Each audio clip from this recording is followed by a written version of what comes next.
good evening everyone. Welcome to my channel. Welcome back. For those who are new, nice to have you in my channel. Okay, let's talk about a few things na nangyari recently. Okay, first things first, si Congressman Kiko Barzaga. As we all know, he was suspended for 60 days. Well, actually, ayoko masuspindi siya for 60 days. Because I actually want him fired.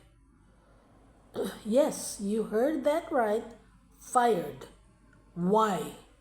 Kasi, ano ba ginagawa niya naman dun sa Congress?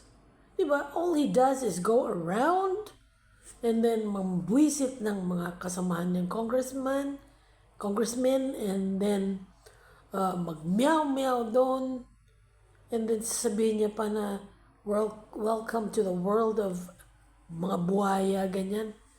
That's not nice. You know? That is not nice. Ano na bang nagawa niya para sa Dasmariñas? Diba? That's what he is there for. Diba? Ang daming problema sa Dasma, yung tubig nila, problema nila. Yung traffic, yung pangit na kalsada. Yan, tapos yan ang inuuna niya. Kaya siya nilagay dyan ng mga kababayan niya. Kasi they're hoping na may magagawa silang maganda para sa bayan nila. Kung ano-ano yung natupag. Nag-aya pa ng rally, pumunta doon, anong oras na. Tapos, wala pa yatang isang oras, lumayas na. And then, the next day, he was late for his, was that a hearing? And what was his reason? Do you remember? He said because he was busy. And guess what he was busy about? Busy of. He was busy playing video games. That came from his mouth. Yan ba ang gusto yung congressman? Nakakahiya. Tapos, ito namang si Senator Robin Padilla, oh my goodness, pinagtatanggol pa. Ang layo naman ng sinabi niya na kesyo kaya nasuspinde kasi dahil sa ganito, dahil sa ganun. He was suspended dahil sa paano siya kumilos sa loob ng Congress. Diba? At kung ano-anong ginagawa niya sa kapwa niya congressman. Yun ang problema sa kanya. Ito naman to si Senator Robin Padilla, may masabi lang Nakakainis. Amen? Sino pa ba? I would like to congratulate everyone who attended the rally last Sunday. Yan, ganyan. Mag-behave lang. Hindi yung kung ano-anong ginagawa niya dyan na manggulo kayo. Diba? At saka kung ano yung reason kung bakit nag-rally, mag-stick lang kayo dun sa yung topic. Hindi yung bigla-biglang ang reason kung bakit gano'n, nagpunta doon for good governance, for transparency. Doon lang, mag-stick kayo doon. Hindi yung may mga malalaki kayong mga banners dyan na Marcos resign. If you want to do that, do it some other day. Yun lang yun. Huwag na kayong umepal sa hindi naman Tsaka, Diyos ko, tingnan mo, in just a few weeks, very few weeks, 2026 na. Huwag kayong atat. If you think Sara Duterte is better than Bongbong Marcos, and then wait for your turn. Vote her on the 2028. 2 taon na lang Di pa kayo masyado kayong atat. Bakit ba? May appointment ba kayo? May taxi ba kayong naghihintay? Masyado kayong atat? And besides, I will be really honest with you, the charm that her father had, I'm so sorry to say, she doesn't have it. Not even her siblings. Ang tingin ko nga sa kanila, puro butangero at butangera.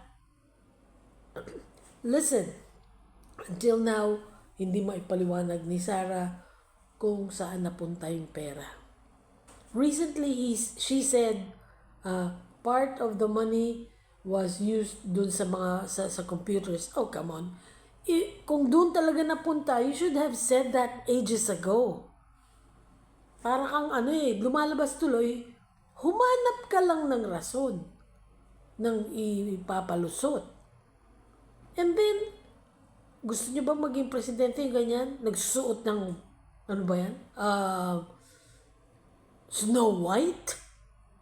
Tapos tantrums ng tantrums dito, tantrums doon.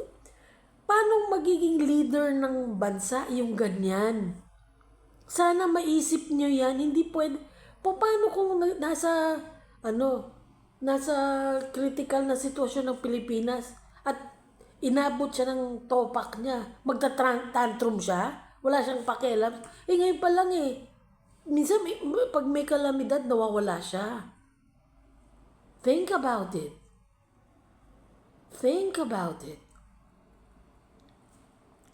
Now, pagdating ng 2028, please, nagmamakaawa ako. Utang na loob. Piliin na ninyo yung dapat at karapat dapat.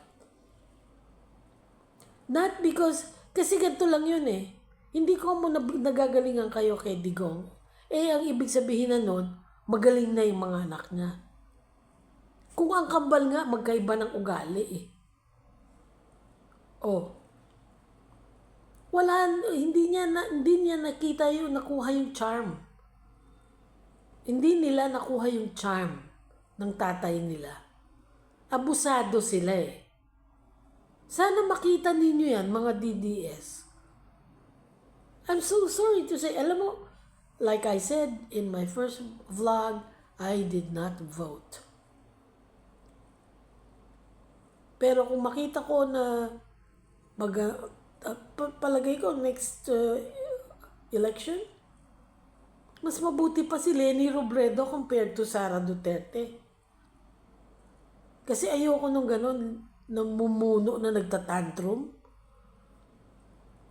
Si Leni Robredo tried and tested. She is quiet and yet she's working.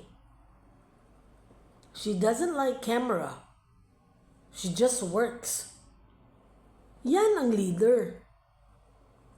Kasi everybody is hoping for Vico Soto, but hindi pa pwede yung age niya Let's just wait for his term.